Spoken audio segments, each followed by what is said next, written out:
Hello student, last video में मैंने आपको बताया था रासायनिक सूत्र बनाना। आज हमारे पास में जो टॉपिक है वो है पदार्थ। ठीक है, मेटर। पदार्थ यानी मेटर क्या है? पदार्थ किसे कहते हैं?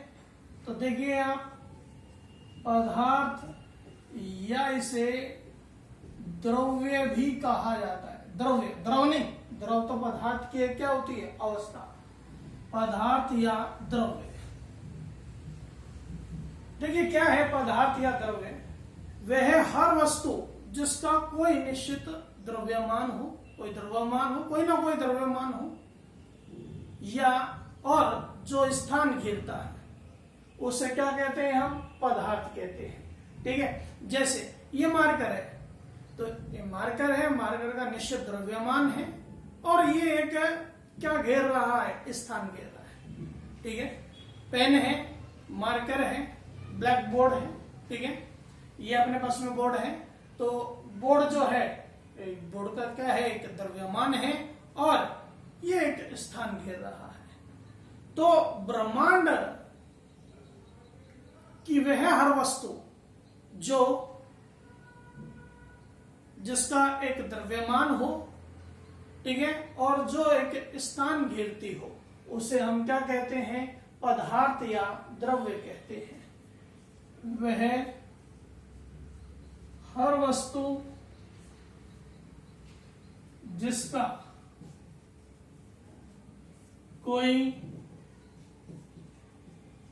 द्रव्यमान हो, वह जो स्थान घेरती हो उसे पदार्थ या द्रव्य कहते हैं। ठीक है, हम भी किस में आएंगे? जीव जंतु किसमें आएंगे? पदार्थ या द्रव में। कोई भी गैस हो तो वो भी एक पदार्थ या द्रव है, क्योंकि गैस का एक निश्चित द्रव्यमान होता है और गैस स्थान घेरती है। ठीक है भाई, अब देखिए इसके बाद में पदार्थ जो है उसका वर्गीकरण पड़े। तो पदार्थ का वर्गीकरण,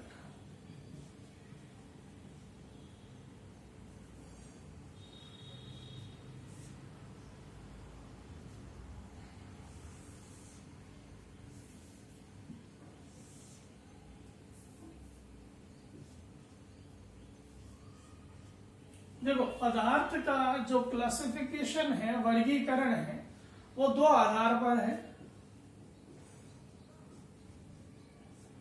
भौतिक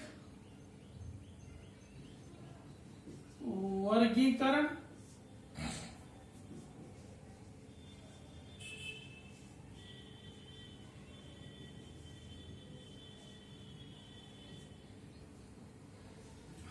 और दूसरा है रासायनिक वर्गीकरण, यानी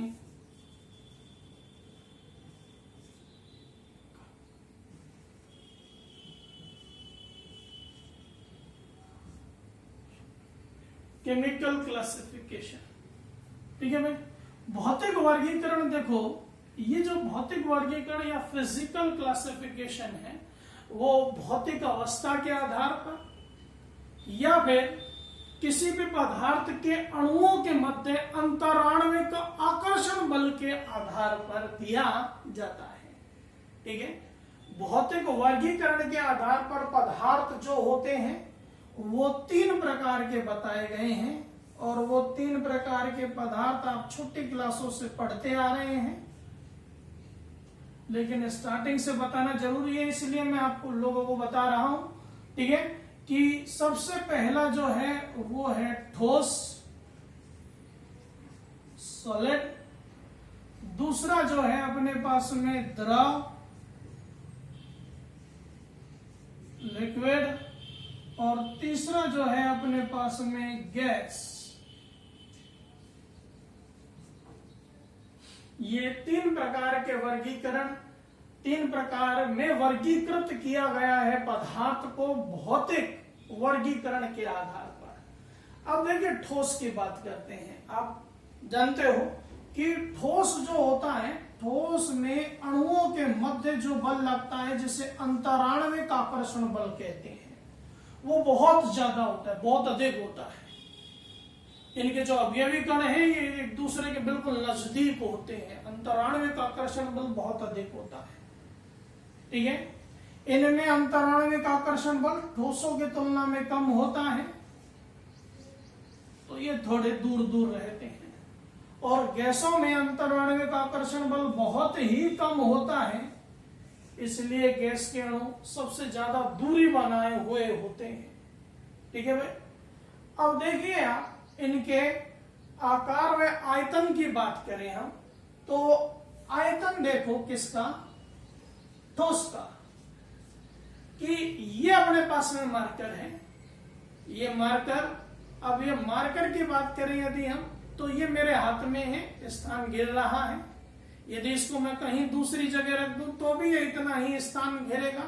यानी ठोस जो है उनका आयतन जो है कैसा होता है, निश्चित।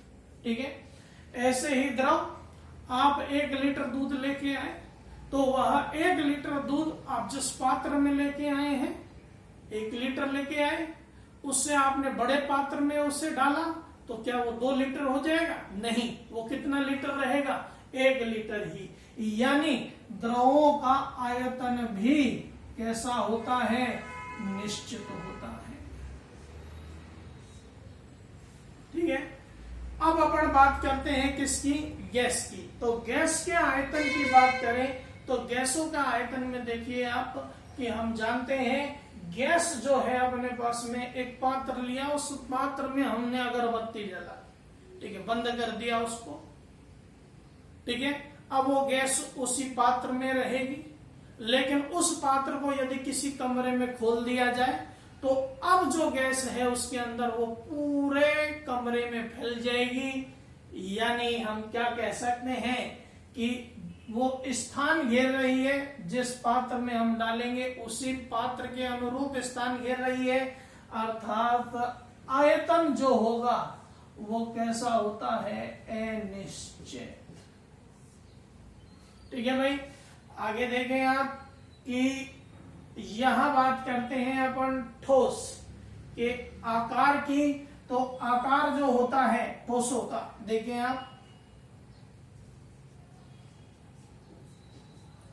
आकार निश्चित। ये मार्कर है मेरे पास में, इस मार्कर को मैं आपके हाथ में दे दूं तो क्या ये फैल जाएगा, क्या ये बड़ा हो जाएगा? नहीं, ये इतना ही रहेगा।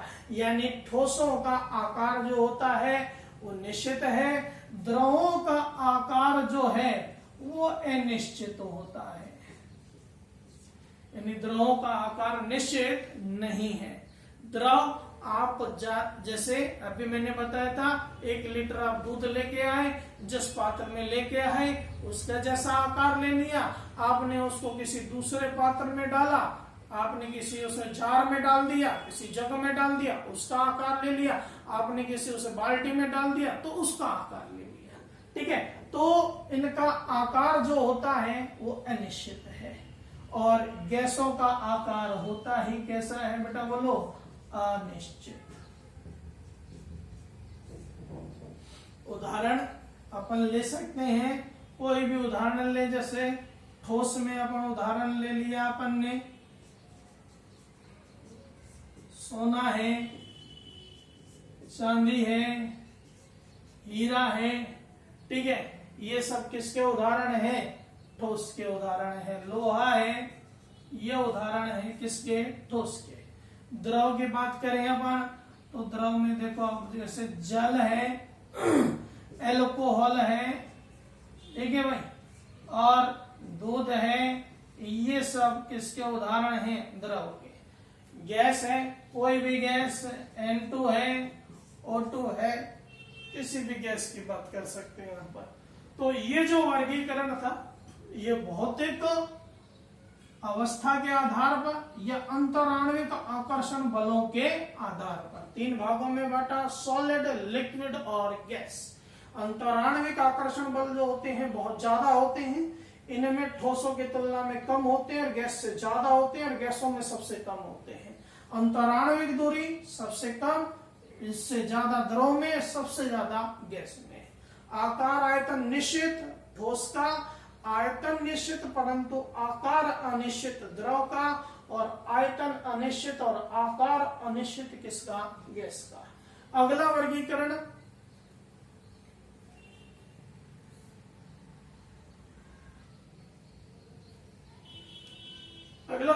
जो है वो है रासायनिक वर्गीकरण, केमिकल क्लासिफिकेशन।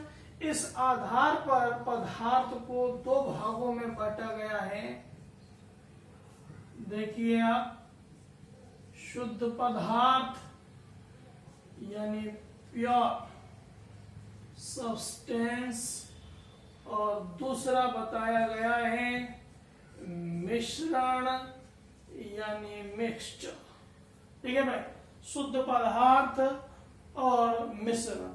शुद्ध पदार्थ देखिए क्या होता है, शुद्ध पदार्थ प्योर सब्सटेंस, ये जो है इसमें एक ही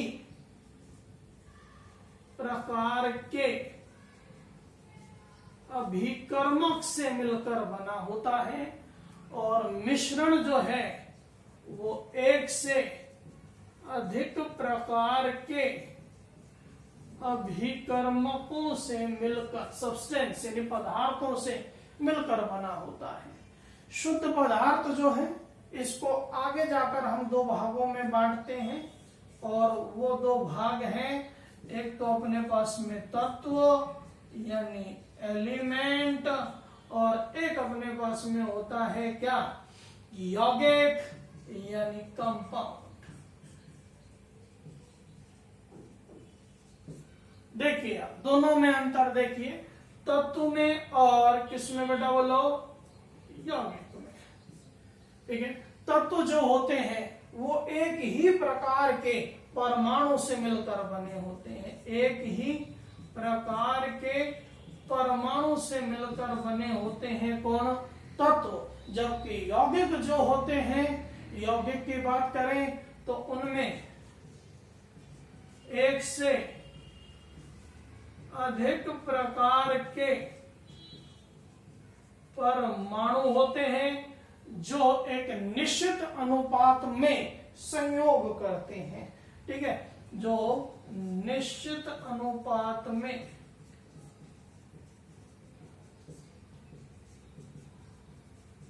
संयुक्त होते हैं। ठीक है भाई, अब देखें आप क्या कि शुद्ध पदार्थ प्योर सब्सटेंस एक ही प्रकार का अभिकर्मक, जैसे यहां पर देखिए आप H2 है, O2 है, N2 है, ठीक है, P4 है, ठीक है, सोना है, चांदी है। ठीक, अब देखिए आप यहां अपन एक पात्र में यदि मैं लेता हूं हाइड्रोजन गैस H2, तो देखो यहां H2 ही H2 के अणु हैं जो किससे मिलकर बने हुए हैं? एक ही परमाणु, कौन सा बेटा बोलो? हाइड्रोजन परमाणु से मिलकर बने हुए हैं। ठीक है, इसी पात्र में यदि जैसे मैं क्या ऐसे ही किसी पात्र में ऑक्सीजन भर दूं तो O2 O2 O2 O2 O2, ठीक है, ये देखिए आप क्या कहोगे कि सारे जो परमाणु हैं वो कौन से हैं? ऑक्सीजन परमाणु। तो इन्हें तो कहा जाता है क्या भाई? तत्व। और आगे बात करें अपन किसकी? यौगिक। तो यौगिक की यदि अपन बात करते हैं तो देखिए आप यौगिक में क्या एक से अधिक प्रकार के परमाणु जो निश्चित अनुपात में संयुक्त होते हैं, संयोग करते हैं। जैसे आप ले लिया H2O, ठीक है, H2O है, ठीक है, या फिर और भी कुछ जैसे ग्लूकोज ले लिया आपने, ये हो गया। तो एक से अधिक प्रकार के परमाणु हैं, ठीक है। पात्र में हमने जल भर दिया भाई, ठीक है, क्या भर दिया, जल भर दिया, तो जल ही जल के अणु होंगे। आएगा ये किसके अंदर, शुद्ध पदार्थ, एक ही प्रकार का अभिकर्मक है, यानी पात्र के अंदर जल ही जल के अणु है, उसके अलावा कोई दूसरे प्रकार का क्या नहीं है, इसमें कोई अभिकर्मक नहीं है। ठीक है, लेकिन इस एक ही प्रकार के अभिकर्मक में परमाणु जो है वो एक से अधिक प्रकार के हैं, यानी 2 तो हाइड्रोजन है और एक क्या है, ऑक्सीजन, 2:1 में होते हैं। ठीक है, एक निश्चित अनुपात में हमेशा जल को चाहे आप कहीं से भी प्राप्त करें, चाहे आप जल को नल से ले, चाहे आप जल को कुएं से ले, चाहे आप नदी से ले, चाहे तालाब से ले, चाहे अलवर से ले, चाहे कहीं से मिले, जल में हमेशा 2 हाइड्रोजन परमाणु और 1 ऑक्सीजन परमाणु, यानी 2 अनुपात किसमें होते हैं, 1 में। ऐसे ही ग्लूकोज कहीं से भी प्राप्त करें, अनुपात 1:2:1 होता है। ठीक है भाई, तो शुद्ध पदार्थ, प्योर सब्सटेंस जो कौन से होते हैं, एक ही प्रकार के अभिकर्मक होते हैं। ठीक है, यानी एक ही प्रकार के अभिकर्मक, ये उनमें भी एक ही प्रकार के परमाणु से बने हुए हैं, तो उन्हें कहते हैं तत्व, जैसे हाइड्रोजन, ऑक्सीजन। और एक ही प्रकार के अभिकर्मक परंतु एक से अधिक प्रकार के परमाणु से मिलकर बने होते हैं, जो निश्चित अनुपात में संयुक्त होते हैं, संयोग करते हैं, उसे हम कहेंगे क्या बेटा, बोलो, यौगिक। आगे देखें आप, मिश्रण जो है अपने पास में, मिश्रण को 2 भागों में बांटा जाता है, समांगी मिश्रण, विषमांगी मिश्रण।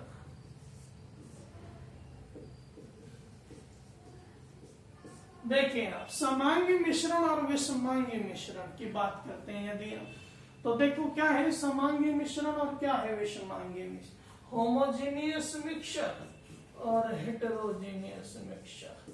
ठीक है, अब देखो समांगी मिश्रण एक से अधिक प्रकार के अभिकर्मक होते हैं। जैसे समांगी मिश्रण की हम बात करते हैं कि हमने लिया क्या, चीनी का या शक्कर का जलीय विलयन। ठीक है, 1 गिलास जल लिया, उसमें हमने घोल दिया शक्कर। ठीक है, शक्कर घोल दी, घोलने के बाद में ये बढ़ता है समांगी मिश्रण। हम उस शक्कर, उस गिलास में से कहीं से भी 1-1 चम्मच शक्कर देखें तो वो हमें एक जैसा लगेगा, चाहे आप ऊपर से लें, चाहे आप बीच में से लें, चाहे आप नीचे से लें, एक समांगी मिश्रण बन गया। ठीक है, अर्थात मैं आपको क्या बता रहा हूं कि आपने शक्कर ली और उसको किस में घोला, जल में घोला। तो जब जल में घोला, आपने शक्कर को जल में घोला, तो एक समांगी मिश्रण बन गया, यानी उस मिश्रण का जो हर एक बूंद जो होगा वो एक जैसा होगा, यानी ऐसा मिश्रण जिसका रासायनिक संगठन एक समान होता है, उसे हम कहते हैं समांगी मिश्रण। जैसे शक्कर का जलीय विलयन, नमक का जलीय विलयन, आप इसमें उदाहरण ले सकते हैं। जबकि विषमांगी मिश्रण ऐसा मिश्रण जिसके प्रत्येक भाग का रासायनिक संगठन एक जैसा नहीं होता है, बना वही कितने पदार्थों से, कितने अभिकर्मकों से हैं, एक से अधिक प्रकार के अभिकर्मक होते हैं। जैसे यहाँ एक से अधिक प्रकार के अभिकर्मक लिए हमने, शक्कर को घोला जल में, तो एक शक्कर हो गया और एक क्या हो गया, जल, नमक हो गया और क्या हो गया, जल। विषमांगी मिश्रण में देखो आप कि इस प्रत्येक भाग का रासायनिक संगठन जो होता है वो एक जैसा नहीं होता। जैसे बहुत अच्छा उदाहरण दे सकते हो आप, क्या कि आपने तेल और जल को घोला, तो कुछ समय पश्चात आप देखते हैं कि तेल जो है वो ऊपर आ जाएगा, जल जो होगा नीचे हो जाए, नीचे चला जाएगा। यानी ऊपर तो रासायनिक संगठन किसका ज्यादा, तेल का, और नीचे किसका ज्यादा, जल का। ठीक है, रेत और कोयले का मिश्रण कभी क्या नहीं बन सकता, समांगी मिश्रण नहीं, कहीं रेत ज्यादा तो कहीं कोयला। तो इस प्रकार से मिश्रण जो होता है वो एक से अधिक प्रकार के अभिकर्मक से मिलकर बना होता है, और उसमें भी यदि मिश्रण के प्रत्येक भाग का रासायनिक संगठन एक जैसा होता है तो उसे कहते हैं समांगी मिश्रण, और एक जैसा नहीं होता है तो उसे कहते हैं विषमांगी मिश्रण।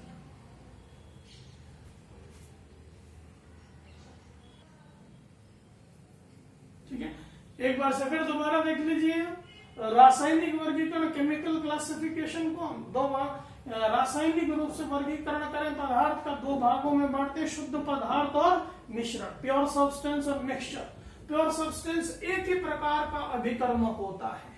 अब वो कैसे हो सकता है कि एक ही प्रकार के अभिकर्मक में एक ही प्रकार के परमाणु हो, और एक ही प्रकार के अभिकर्मक में एक से अधिक प्रकार के परमाणु हो। जैसे एक पात्र में हाइड्रोजन गैस, केवल हाइड्रोजन गैस है, केवल ऑक्सीजन गैस है, तो एक ही प्रकार के परमाणु हैं, एक ही प्रकार के परमाणु, यानी ये तो हो गए तत्व, और एक से अधिक प्रकार के परमाणु हैं, परंतु अभिकर्मक एक ही है कि इस पात्र के अंदर केवल जल भरा हुआ है, तो उसे हम कहेंगे क्या बेटा बोलो, यौगिक। ठीक है, जो एक निश्चित अनुपात में संयोग करते हैं। यहां पर देखो हाइड्रोजन व ऑक्सीजन का अनुपात जो होता है वो 2:1 होता है। ठीक है, आगे देखिए आप, ये अपने पास में, इसके बाद में मिश्रण जो होता है वो एक से एक अधिक प्रकार के अभिकर्मकों से मिलकर बना जो होता है, एक ही प्रकार के अभिकर्मक से बनता है, उसे तो शुद्ध पदार्थ कहते हैं। एक ही अधिक प्रकार के, एक से अधिक प्रकार से के अभिकर्मक हो, ठीक है, यानी अभिकर्मक एक से ज्यादा हो, उनको हम मिलाएंगे तो वो क्या बनेगा, मिक्सचर। जैसे समांगी मिश्रण, होमोजीनियस मिक्सचर, मैंने आपको बताया, ऐसा मिश्रण जिसके प्रत्येक भाग का रासायनिक संगठन एक जैसा होता है। ठीक है, उसे हम क्या कहेंगे, समांगी मिश्रण। जैसे चीनी का या शक्कर का जलीय विलयन, नमक का जलीय विलयन। विषमांगी मिश्रण, विषमांगी मिश्रण यानी हेट्रोजेनियस मिक्सचर, यानी प्रत्येक भाग का रासायनिक संगठन एक जैसा नहीं होता। बहुत अच्छा उदाहरण ले सकते हो आप कि तेल और जल का मिश्रण जो है, उस समय पश्चात तेल जो है वो ऊपर और जल जो है वो नीचे आकर